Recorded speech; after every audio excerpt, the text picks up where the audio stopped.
आप सभी को जय मसीह की द बाइबल पोर्शन में आपका स्वागत है। हमारा आज का वचन है गिनती की पुस्तक 8वां अध्याय। फिर यहोवा ने मूसा से कहा, हारून को समझाकर यह कह कि जब जब तू दीपकों को जलाए तब तक सातों दीपकों का प्रकाश दीवट के सामने हो। इसलिए हारून ने वैसा ही किया, अर्थात जो आज्ञा यहोवा ने मूसा को दी थी उसी के अनुसार उसने दीपकों को जलाया कि वे दीवट के सामने उजियाला दे। और दीवट की बनावट ऐसी थी, अर्थात यह पाए से लेकर फूलों तक गढ़े हुए सोने का बनाया गया था। जो नमूना यहोवा ने मूसा को दिखलाया था उसी के अनुसार उसने दीवट को बनाया।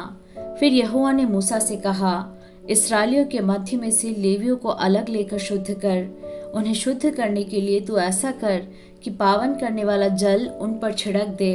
फिर वे सर्वांग मुंडन कराएं और वस्त्र धोएं और वे अपने को शुद्ध करें। तब वे तेल से सने हुए मैदे के अन्न बलि समेत एक बछड़ा लें और तू पाप बलि के लिए एक दूसरा बछड़ा लेना। और तू लेवियों को मिलाप वाले तंबू के सामने पहुंचाना और इस्राएलियों की सारी मंडली इकट्ठा करना।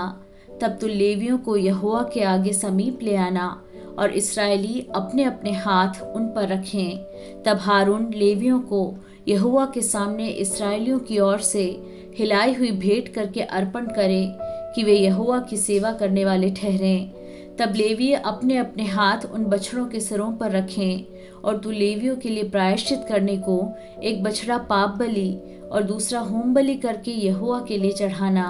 और लेवियों को हारून और उसके पुत्रों के सन्मुख खड़ा करना और उनको हिलाने की भेंट के लिए यहोवा को अर्पण करना। इस प्रकार तू उन्हें इस्राएलियों में से अलग करना और वे मेरे ही ठहरेंगे। और जब तू लेवियों को शुद्ध करके हिलाई हुई भेंट के लिए अर्पण कर चुके, उसके बाद वे मिलाप वाले तंबू संबंधी सेवा टहल करने के लिए अंदर आया करे, क्योंकि वे इस्राएलियों में से मुझे पूरी रीति से अर्पण किए हुए हैं। मैंने उनको सब इस्राएलियों में से एक एक स्त्री के पहलौठे के बदले अपना कर लिया है। इस्राएलियों के पहलौठे चाहे मनुष्य के हों चाहे पशु के, सब मेरे हैं, क्योंकि मैंने उन्हें उस समय अपने लिए पवित्र ठहराया जब मैंने मिस्र देश के सब पहलौठों को मार डाला। और मैंने इस्राएलियों के सब पहलौठों के बदले लेवियों को लिया है।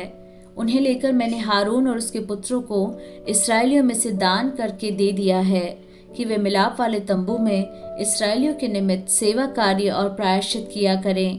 कहीं ऐसा न हो कि वह इस्राएली पवित्र स्थान के समीप आए तब उन पर कोई महाविपत्ति आ पड़े।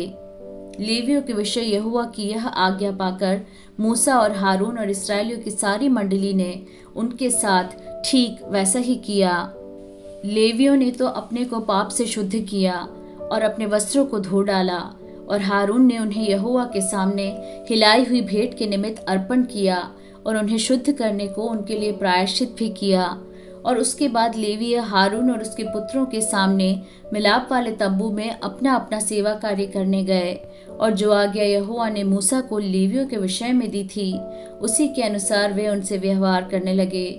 फिर यहोवा ने मूसा से कहा, जो लेवियों को करना है वह यह है कि 25 वर्ष की आयु से लेकर उससे अधिक आयु में वे मिलाप वाले तंबू संबंधी काम करने के लिए भीतर उपस्थित हुआ करें। और जब 50 वर्ष के हों तो फिर उस सेवा के लिए न आए और न काम करें, परंतु वे अपने भाई बंधुओं के साथ मिलाप वाले तंबू के पास रक्षा का काम किया करें और किसी प्रकार का सेवा कार्य न करें। लेवियों को जो जो काम सौंपे जाएं उनके विषय तो उनसे ऐसा ही करना।